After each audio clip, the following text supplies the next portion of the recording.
For those of you new to politics, and those of you who claim they don't pay attention and claim that everybody that does pay attention is brainwashed, let me tell you how you get brainwashed through ideological subversion.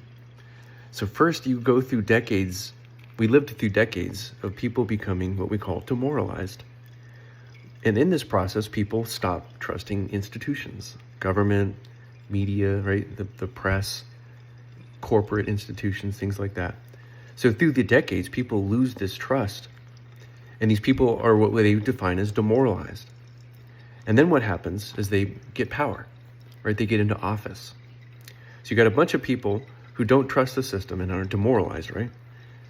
And they get power and they destabilize the system. System's no longer functioning properly. And then they need a crisis event. And in the crisis event, what you do is you normalize people around the way the society is going to be again. And here's my argument. A lot of people think Charlie Kirk was a master debater. And let me just be very clear, just like a lot of Democratic leaders have made it very clear. I condemn that violence. The shooter of Charlie Kirk was wrong. Just like the shooter that shot at Donald Trump was wrong. Just like the people who killed the Hortmans, a Democratic politician, was wrong, right? The people who shoot schools underneath the banner of the Great Replacement Theory is wrong. And for those of you who don't know what the Great Replacement Theory is, there's a lot of people who think immigrants are coming to America to take their jobs, right? South Park's made fun of them. These people go and commit atrocities. El Paso, for example.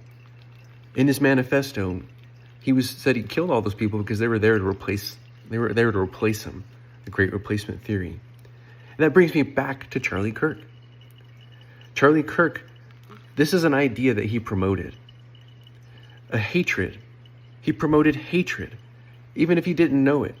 He promoted, people's distrust in elections. People already don't trust the elections, and he's adding more fuel to the fire. Again, it doesn't make it right that he was killed. Free speech, I fully believe in that. But the normalization around restricting our speech is happening. I'm seeing good people say, Charlie Kirk doesn't have rights, so none of you get rights. Like, that's ridiculous. We're all living.